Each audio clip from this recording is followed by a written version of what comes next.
Vamos dar continuidade à leitura do livro No Rumo do Mundo de Regeneração. A jovem aconselhou-a a ir para o seu barraco, onde estaria talvez mais garantida do que no hospital, e conseguiu acalmá-la. O irmão Cláudio aplicou-lhe energia, extraída da natureza, mesclada com seus fluidos de amor, e ela reanimou-se, logo saindo acompanhada pela pessoa que a trouxera. O irmão Spinelli acercou-se do espírito que permanecia agitado e falou-lhe com imensa doçura a respeito da sua influência obsessiva junto à paciente, que merecia compaixão pelo estado de penúria em que se encontrava e a situação de possível portadora do novo coronavírus. Sarcástico e sem nenhum sentimento humano de misericórdia ou de amor, ele reagiu com violência. Isto é o mínimo que programo, para submeter-se infeliz aos meus caprichos.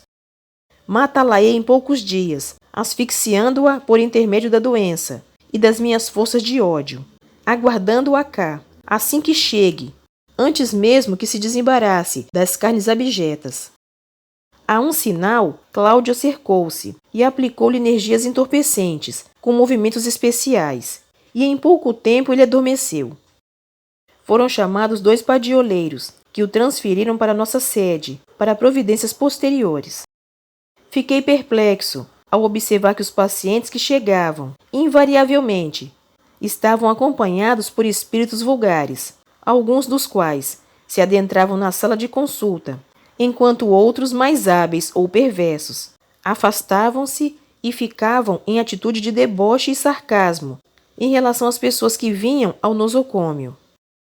Assim aguardavam o resultado dos exames e prosseguiam no comportamento a que estavam acostumados. As suas interferências na conduta das pessoas eram visíveis e lamentáveis, parecendo que se nutriam reciprocamente um do outro. Logo entendi que era resultado da convivência habitual e da falta de disciplina mental do reencarnado, que se comprazia com esse tipo de companhia. Era uma estranha azáfama, na qual predominavam as interferências espirituais. Existiam também exceções, porém em menor quantidade, em razão dos interesses humanos, ali em jogo ou em alternativa de saúde e doença. O hospital, graças à sua finalidade, mantinha um grupo de espíritos gentis, que procuravam manter a ordem nos arredores, assim como na entrada. Havia umas catracas portadoras da capacidade de medir as vibrações dos desencarnados que se adentravam, assim evitando determinada ordem de espíritos malévolos, que não conseguiam acompanhar suas vítimas e eram expulsos pelos guardiães da casa de saúde. De vez em quando, percebia-se a notícia devastadora de que determinado paciente internado, ao realizar o exame específico, constatou a infecção. Ao choque da notícia, a esperança de alguma forma remota de que a cura já estava sendo possível. Mesmo durante o dia, era possível observar o surgimento de raios luminosos que saíam da terra em direção do infinito. Eram as preces dos servidores fiéis do Evangelho, das mães abnegadas e famílias dedicadas ao bem, dos seres resignados e dos trabalhadores da linha de frente. Especialmente enfermeiros e auxiliares de enfermagem, que, atentos aos cuidados que deviam manter, sempre eram surpreendidos pelo cansaço, pelo desconforto e pela angústia ambiental. Num momento de conversação edificante, no jardim principal do belo hospital, o venerando Eurípides, que embora não pertencesse ao nosso grupo, visitava-nos diuturnamente. Entreteceu considerações que nos surpreenderam. Referia-se o apóstolo que se cogitava, entre os meios de investigação científica, a possibilidade de negar-se assistência médica às pessoas idosas, assim facilitando a diminuição de habitantes do planeta, uma das teses do comunismo. A humanidade já acostumada com a eutanásia, em determinados casos com a anuência do paciente, permitindo-se o odiento crime, agora estendia a medida à consumpção dos idosos. Por outro lado, os suicídios assistidos por médicos, legalizados em diversos países, igualmente facilitam o estudo e o interesse da morte dos idosos. A ciência médica, tentando oferecer maior conforto às idades avançadas, parece que desagrada ao grupo de assassinos legais, que vêem na velhice somente decadência, e não sabedoria, nem ternura, nem afeto, nem conquista de valores para a própria imortalidade. Desse modo estranho e extravagante, Há quem defenda a ideia de deixar morrer o paciente idoso, ante a presença de um mais jovem, que necessitar da UTI, dando ao médico o divino poder de selecionar quem deve ou não viver, como tem ocorrido com governos arbitrários e sandeus.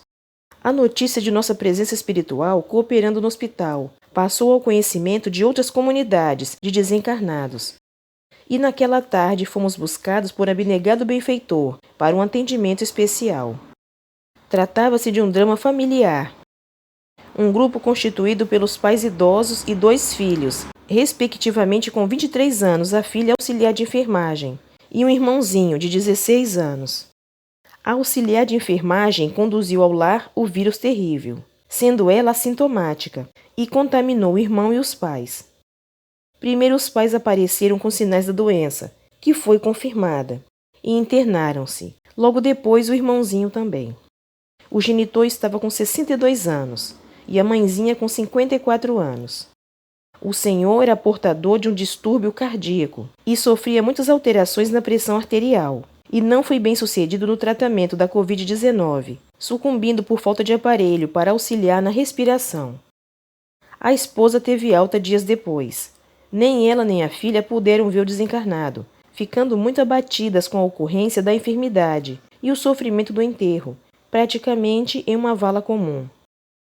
Ainda não se havia refeito do choque, quando o irmãozinho começou a apresentar os terríveis sintomas que confirmaram a doença.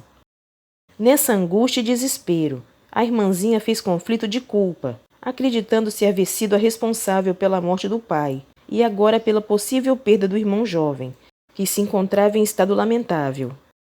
A informação que nos deram é que se estava preparando para suicidar-se e, por efeito do desespero, atraiu algumas entidades perversas que acompanhavam a história da família e desejavam auxiliá-la a realizar o autocídio.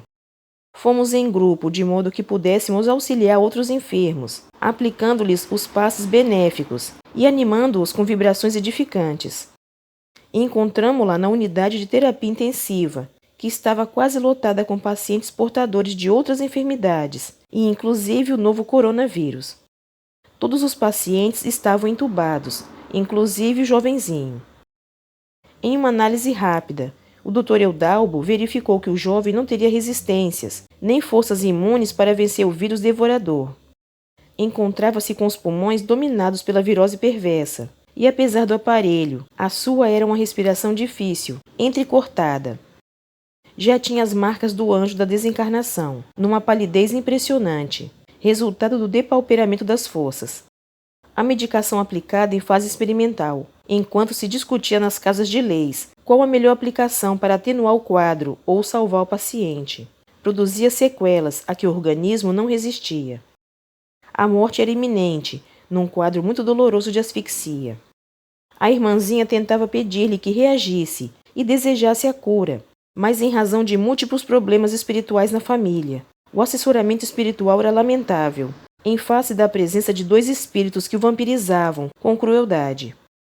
O irmão Cláudio aplicou passes que conseguiram romper os liames perispirituais, afastando ambos os exploradores das poucas energias do rapaz. E Spinelli encarregou-se de dialogar com eles, conduzindo-os a uma sala próxima, acompanhada pela nossa Amália, cuja mediunidade bastante sensível produziu a fixação de ambos ao seu perispírito. Outros pacientes também estavam em situação semelhante, vitimados por acompanhantes perniciosos, e a sala transpirava energias mefíticas, exteriorizadas por pacientes, alguns médicos e auxiliares de enfermagem, desacostumados às fixações espirituais mais elevadas. Alguns demonstravam cansaço e temor, cuidando-se mais em detrimento daqueles que os necessitavam. Após haver fixado os sofredores vampiros, de formas repugnantes nos fluidos da nossa médium, o jovenzinho começou a agitar-se angustiosamente. Nesse momento, alteando a voz, Spinelli pôs-se a orar profundamente comovido. Houve uma parada cardiorrespiratória, e os desencarnados detiveram-se, enquanto o corpo médico e auxiliar continuou as atividades, sem dar-se conta do que ocorria fora da sua esfera ambiental, agora com uma desconhecida energia que os envolveu. As palavras de súplica do mentor ao divino médico das almas ressoavam canoras e vibrantes, e percebemos uma aragem benéfica que limpava as construções tóxicas e alcançava os desencarnados, alguns tomados de emoção até as lágrimas.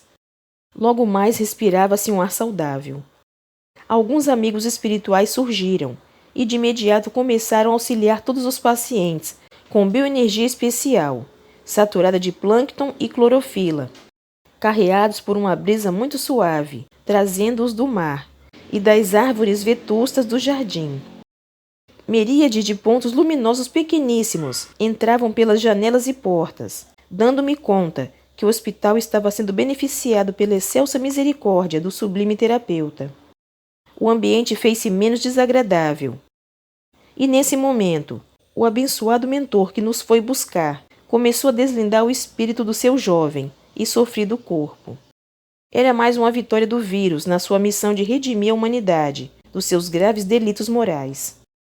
A irmãzinha não pôde extravasar o que estava represado no íntimo, porque o corpo foi de imediato retirado e colocado em um envoltório plástico e transferido para a necrópole, a fim de ser logo sepultado.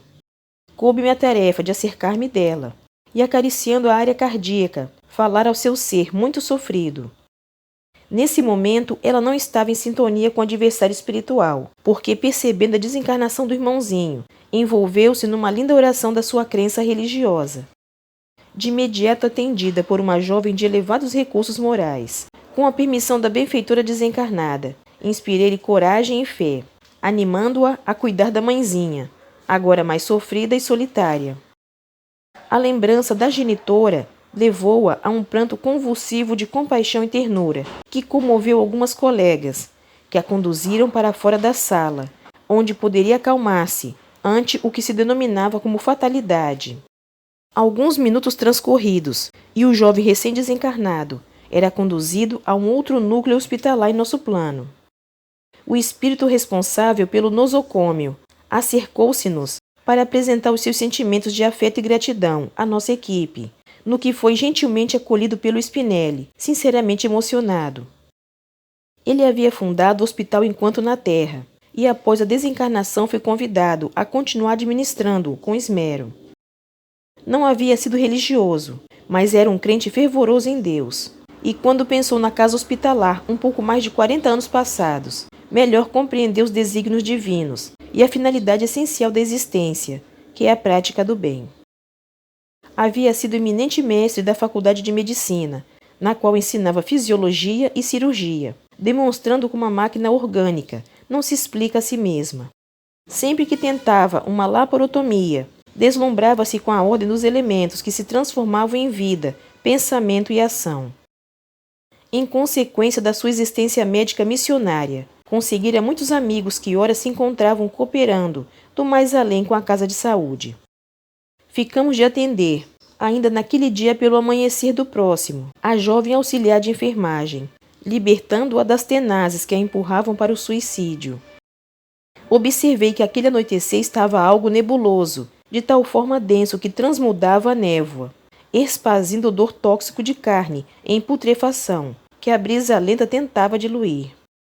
Como o pensamento voltado para as viciações, impregna o ambiente com o odor das vísceras orgânicas em decomposição.